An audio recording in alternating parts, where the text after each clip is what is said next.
ইস, বড্ড রাত হয়ে গেল। আশেপাশে তো কোনো একটা রিক্সা বা টেম্পোও দেখছি না। বোধহয় এই রাতের বেলা এত বড় ব্যাগ নিয়ে আমাকে একাই হেঁটে যেতে হবে।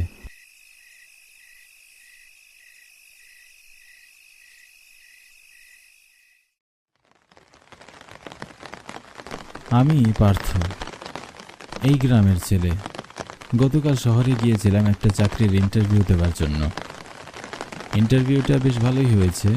এখন ফলাফলের আশায় কদিন পার করতে হবে।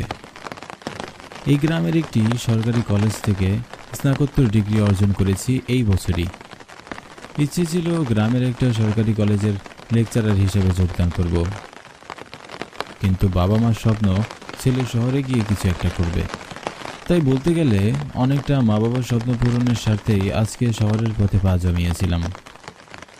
এখন সবটাই বিধাতার হাতে। আমি নিজেও অবশ্য প্রথমে ভেবেছিলাম শহরেই নিজের জীবন গোছাবো, কিন্তু মা বাবা ধীরে ধীরে বার্ধক্যের দিকে এগিয়ে যাচ্ছে বলে সেই ইচ্ছা নিজে থেকেই দমিয়ে নিয়েছিলাম। তবু বাবা মা বুঝতে পেরেছেন যে আজকালকার ছেলে মেয়েদের উচিত নিজেদেরকে আবিষ্কার করার জন্য হলেও উন্নত পথের দিকে এগিয়ে যাওয়া। তাই আমি যেন বুঝতে না পারি সেভাবেই পরিকল্পনা করে আমায় শহরে যাওয়ার জন্য পাঠিয়েছিলেন। কিন্তু আমিও তো তাদের ছেলে। আমি ঠিকই বুঝতে পেরেছি এখন ইচ্ছা হলো যদি শহরের এই চাকরিটা হয়ে যায়, তাহলে গোটা বছর সেখানে চাকরি করে একটা ভালো অবস্থানে দাঁড়িয়ে বাবা মাকে এখান থেকে নিয়ে যাব। এখন বাবা মায়ের একমাত্র ছেলে আমি। বড় দিদির তো বিয়ে হয়ে গিয়েছে, সেও স্বামীর সাথে থাকে শহরে এক বিশাল বিলাসবহুল বাড়িতে। আমি যদি শহরে থাকি একা, তাহলে আমার মা বাবাকে দেখবে কে? এই মাঝরাতে একা চলতে চলতে বেশ বিরক্ত লাগছে। ঘড়িতে কটা বাজে তাও বলতে পারছি না, যদিও হাতে একটি ঘড়ি আছে, কিন্তু কেন জানি না ট্রেন থেকে নামার পরপরই এটা কাজ করা বন্ধ করে দিয়েছে। ট্রেনটা আর একটু আগে পৌঁছালেই ভালো হতো। অবশ্য শহরের ট্রেনের শিডিউল বলে কথা, 10টায় বললে 11টায় ছাড়বে, এটাই স্বাভাবিক। তবে সত্যিকার অর্থে আজকের ট্রেনের কোনো দোষ ছিল না। আমি নিজেই ট্রেন মিস করেছিলাম প্রথমটা। ব্যাগপত্র গুছিয়ে নিয়ে তৈরি হতে বের হতে আমার নিজের দেরি হয়ে গিয়েছিল, সেজন্য মূল্য দিতে হচ্ছে এখন। রাতে এই ভারী ব্যাগ নিয়ে চলতেও হাতে টান পড়ছে।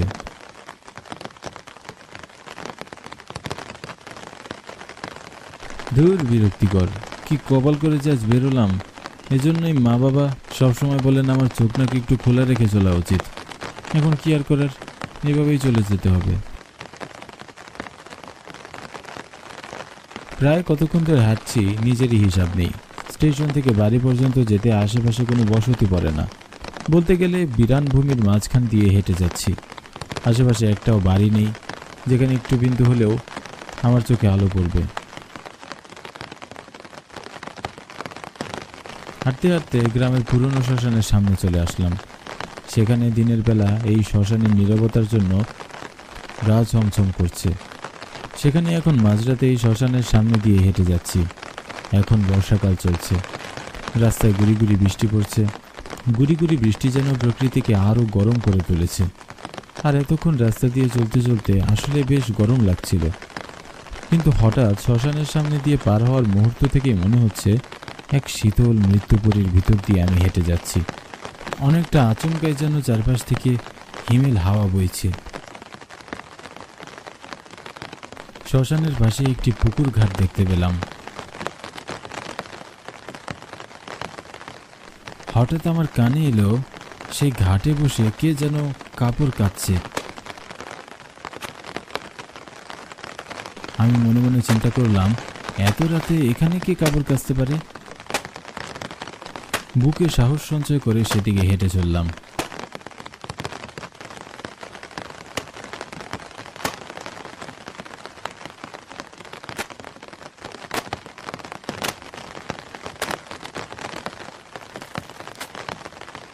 পুকুর ঘাটে দেখতে পেলাম একটি মেয়ে কাপড় কাচছে। প্রথমে কিছুক্ষণ ভাবলাম তার কাছে যাব কিনা, এমনও হতে পারে আমার চোখের ভুল। কিন্তু অনেকক্ষণ ধরেই মেয়েটি কাপড় ধুচ্ছিল বলে আমি আর না গিয়ে পারলাম না।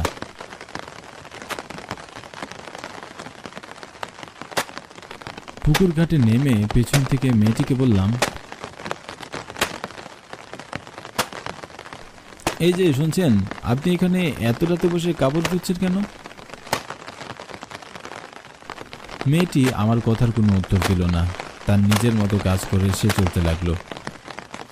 আমি আবারও তাকে একই প্রশ্ন জিজ্ঞাসা করলাম, এই যে শুনছেন, আপনি এখানে এত রাতে বসে কাপড় ধুচ্ছেন কেন?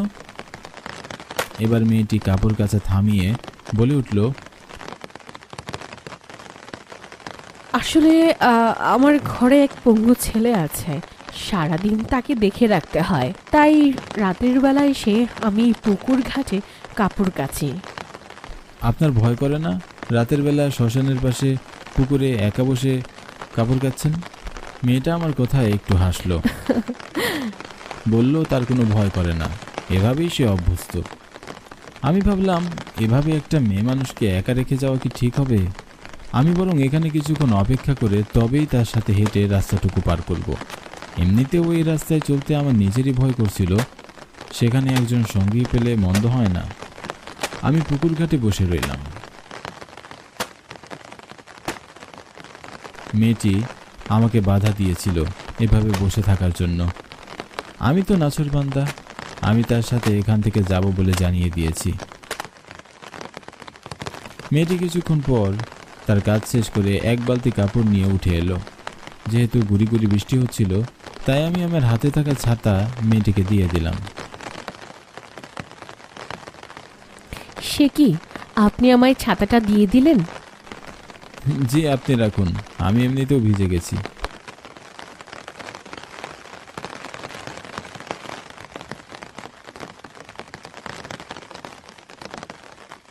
মেয়েটি আমাকে জিজ্ঞাসা করলো আমি কেন রাতের বেলায় এই রাস্তা দিয়ে হাঁটছি। তখন আমি তাকে পুরো ঘটনা খুলে বললাম। সবটা শুনে সে আমার কোনো কথার উত্তর দিল না। এরপর পুরো রাস্তায় আমরা চুপচাপ হাঁটতে লাগলাম। রাস্তা দিয়ে চলতে চলতে আচমকা আমার কেমন যেন একটা অজানা অনুভূতি হলো।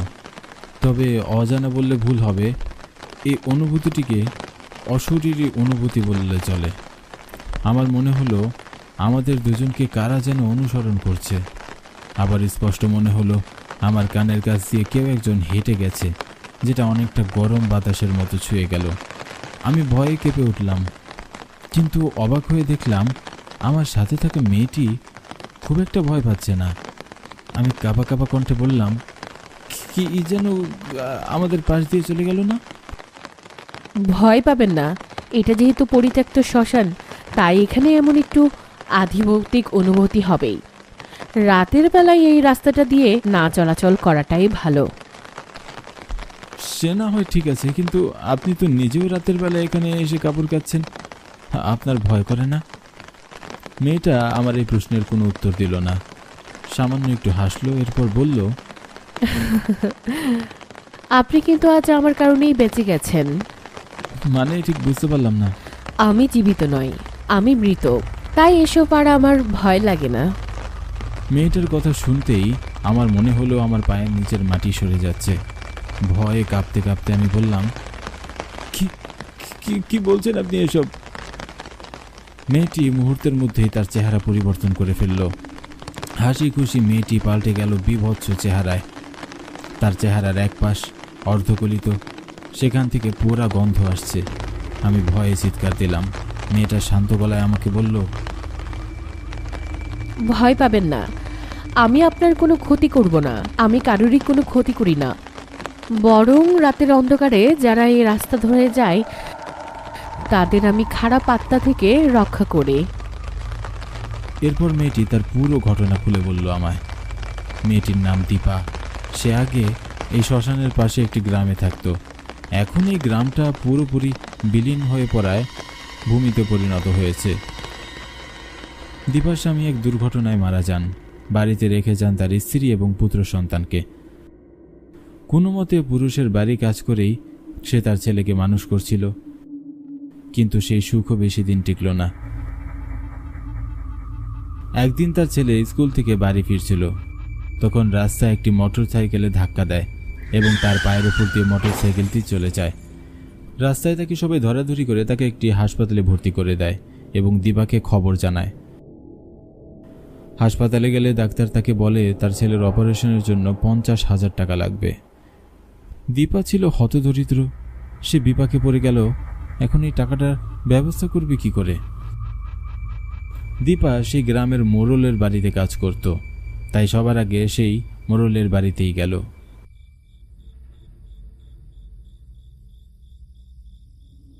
মোড়ল তাকে 500 টাকার একটি নোট ধরিয়ে দিয়ে বললেন, নে দীপা, এই 500 টাকা রাখ, আমি তোকে এর চাইতে বেশি দিতে পারবো না। দীপা পুরোপুরি ভেঙে পড়ল। গ্রামের সবাইকে সে অনুরোধ করতে লাগলো তার ছেলের জন্য কিছু টাকা দিয়ে সাহায্য করতে। অনেকেই দিল, আবার অধিকাংশই তাকে দূর করে দিল। অবশেষে দীপা আর কোনো উপায় না পেয়ে মোড়লের বাড়ির গরু চুরি করার জন্য এক রাতে তার বাড়িতে যায়। রাতের বেলা গরুটিকে বের করে আনতে গিয়ে হঠাৎ সে মোড়লের বাড়ির প্রহরীর চোখে পড়ে যায়। তাকে ধরে একটি গাছের সাথে বেঁধে রাখা হয়। মোড়লের লোকজন চোর অপবাদ দিয়ে তাকে বেদম পিটায়। অবশেষে মোড়ল তাদের নির্দেশ দেয় দীপার গায়ে আগুন ধরিয়ে দেওয়ার।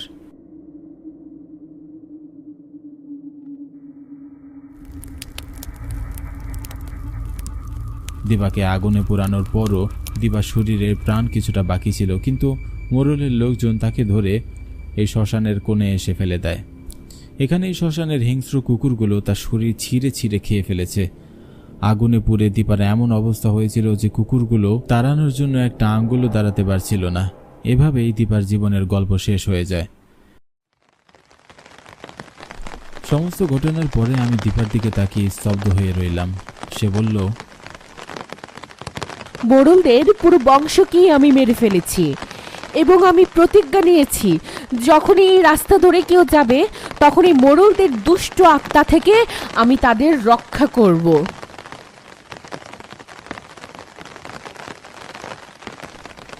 কথা বলতে বলতে আমি আমার গ্রামে ঢোকার ফটকে এসে দাঁড়ালাম। দীপা বলল,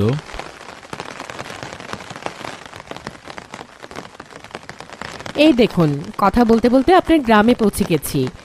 বাকিটা পথ আপনি সাবধানেই যেতে পারবেন, আর কোনো অসুবিধা হবে না। এবার আমাকে ফিরে যেতে হবে। দীপা উল্টো ফিরে আবারও সেই শ্মশানের পথে হেঁটে যেতে লাগলো। যেতে যেতে এক সময় সে অদৃশ্য হয়ে গেল। আমি আর সেদিকে না তাকিয়ে আমার চিরচেনা গ্রামের রাস্তা ধরে হেঁটে চললাম।